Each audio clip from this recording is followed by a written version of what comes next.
So let me ask you something. What do you see when you look at me? Do you see danger?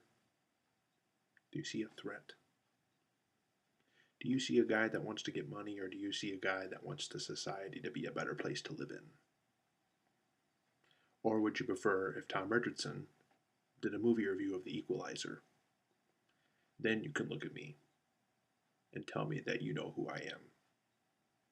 So, hey guys, that was kind of my not so great Denzel Washington impression of the character he plays, Robert McCall, in the new film The Equalizer, which is based off a famous 1980s TV show called The Equalizer. So, in this film, you guys, Robert McCall, who's played by Denzel Washington, is an ex cop and he's kind of disappeared. He wants people to think that he passed away several years ago. And I think that the TV show kind of used this origin story as well. So he wants people to, believe that he disappeared and that, he's gone, that either he died or just disappeared or just didn't want to be heard from again, that kind of thing. And so he works at a place that's kind of similar to Home Depot, but it's not quite Home Depot. It's, in the same vein as that. He's been working that for a while now. It's quite clear that his wife, or the person who once was his spouse, has passed away or something happened to her. He has quite a dark past. But Robert McCall's ex-cop instincts kind of kick in, since he is an ex-cop at this point. When a local prostitute that he becomes friends with at this diner, he doesn't really use her for services, but she goes there for people who do want services from her for prostitution. And so he kind of sees this dirty gang work going on with her, and just somehow, some way, this prostitute got in the middle of everything, and she's mistreated. They abuse her. He doesn't. Robert McCall doesn't know if this is a client or if the gang's actually doing this to her, and so he tries to get her out of it. But as a result, this gang just keeps on coming after him. They don't want Robert McCall in their business.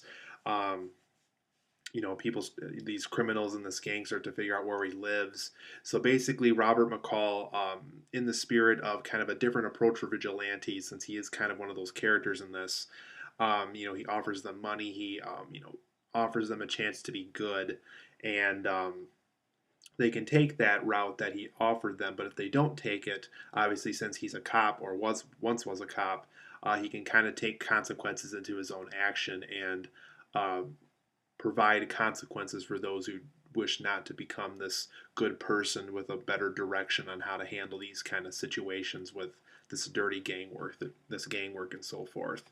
So I really enjoyed The Equalizer, you guys. Actually, the plot I just described is basically the main plot of the movie, but there's also several subplots in the movie, and I think that's one thing that's kind of interesting about the movie as well. Is you can definitely tell it's based off a TV show because in TV shows you can kind of get away with certain episodes touching upon certain subplots and be able to get back on track in later episodes and things like that. So I think the Equalizer film kind of wanted that vibe that the TV show once had and be able to pack that into a 2 hour and 10 minute film. And to be honest, I think it worked very well for what Antoine Fuqua, or whatever his name is pronounced. He directed Training Day, which also starred Denzel Washington. I think that execution really worked well for this film. And from what I knew about the Equalizer show, since I really wasn't around yet when the show was shown on TV, it seems pretty. It gives it, a lot of. It definitely gives the show justice in a way. So for my positives and negatives of the Equalizer, you guys, one thing's for sure: Denzel Washington and Chloe Moretz, who played the prostitute in this, you might recognize her from the Kick-Ass films as Hit Girl. Both her and Denzel Washington, I think, have really good screen chemistry in this. Both really work off of each other very well. They have good back and forth dialogue. They just share the screen really well together, and that's a huge compliment I can give the both of them. Is they really do have good screen chemistry here, and every time they were on screen together, I just really enjoyed these two characters interacting with each other because it truly was a beautiful thing to watch.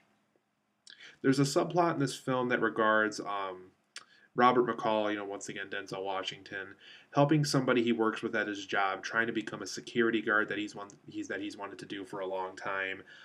He has eating problems. He doesn't quite know how to exercise and things like that. Doesn't know how to exercise properly for a security guard job. And it's a very interesting subplot. And I think that character, and once again, kind of like the thing with Chloe Moretz, Denzel Washington and that character who wanted to become the security guard have a really good screen chemistry going on here. And the subplot used in this movie, it was definitely Nothing related to kind of the actual main plot at hand. But when the subplot was going on, I was very invested with what was going on. I can kind of understand where this guy was coming from with certain things. And it was just a very interesting subplot. So I'm kind of glad that Anton Fuqua really took a chance and added an interesting subplot to an already very interesting premise of a movie. Denzel Washington, and that goes to my next point, really gave a masterful performance here. Book of Eli is probably one of my personal favorite films he's been in. I know some of you are going to disagree, but as far as films that I really like Denzel Washington in, Book of Eli and this film really were great performances from him. Just great acting performance. I like how the Equalizer is a man, he's a vigilante that gives criminals a chance to be better people. He gives them the opportunity, but if they don't choose to go through with it, obviously a consequence happens. I think that's already a more interesting approach to a vigilante over someone like the Punisher, per se, since the film does kind of have a Punisher esque kind of vibe to it. With Frank Castle and the Punisher, and at least in those films and those comics, when he didn't get his way, he wanted to go out and straight out kill that person. I like how the Equalizer gives people a chance. If he can imprison them when he can, he does that. He doesn't just flat out kill them like some of these other characters have in previous films. So I kind of like how he really is trying to make people better people, and he's trying to make society better and make people better. But if they don't go through with it, if they really don't seem to want to change, obviously he can treat them like any other criminal that is going to come you know get in his way of things and things like that. So I think it's just a very interesting approach for a vigilante character. This film is engaging and entertaining the whole time. It's a 2 hour and 10-minute film. Some have already complained that they felt the film was too long for what it's trying to do. I disagree. I really think this film was engaging and entertaining the entire time. You get your money's worth. It really is a terrific movie. The film also has plenty of great storyline and action scenes, and it dedicates just enough time to both to make it satisfying for people who really want just a really good action movie or a really good storyline to a film. It just really it dedicates just enough time to both that it really feels satisfying in both areas of filmmaking.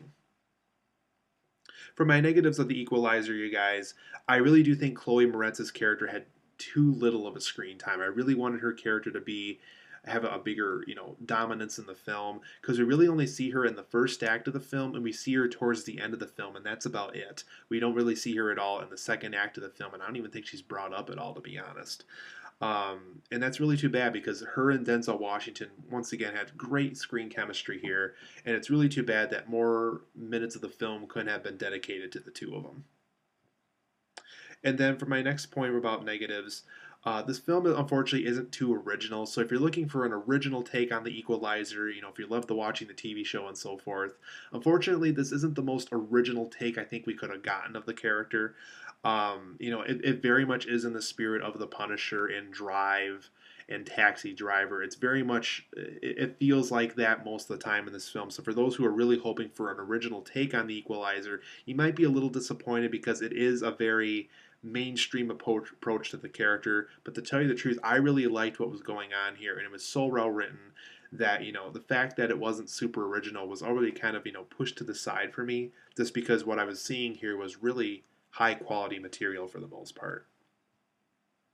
And then for my last negative of the film, there are some scenes that kind of feel like unnecessary flashy moments. And what I mean by that is there's a scene where Denzel is walking away from something he blew up, and so forth. And the scene, it's done in slow-mo action, stuff we've seen a million times before. And it just feels like the director of the film wanted an explosion to happen, and he didn't quite know how to use that scene. There was a couple of other small moments like that feel that way too. They feel like they want to be flashy for the sake of being flashy and stylish. And to be honest, it really didn't need that, because the material is so well written. It just didn't need those unnecessary flashy moments to make it better, because we were already looking at a really well written film as it was. So The Equalizer, you guys, I'm giving it a 9 out of 10. I really do think it's a terrific film. At the moment, it's on my top 10 favorite films of the year, but we'll have to see by the end of the year if the film still remains on my list. But at the moment, I really appreciated, just how great this film was, and I loved how it kind of brought back that 80s action movie throwback vibe to it. because I think Richard Wenk worked on The Expendables 2 at some point before this film. So that would make sense because that film was also very reminiscent of bringing that 80s action movie throwback into a film again. So The Equalizer, 9 out of 10 for me, you guys. I really highly recommend seeing this film. If you really like kind of the idea of The Equalizer, a different take on a vigilante, that isn't super original, but at the same time, it's just so well written, you just kind of forgive the fact that it's not very original. But really, 9 out of 10 for me. It really is a terrific film. If you love Denzel Washington as well, please make sure to check this film out, as well as Chloe Moretz. Both of them give great performances here. So, Equalizer, 9 out of 10. It's a truly terrific film.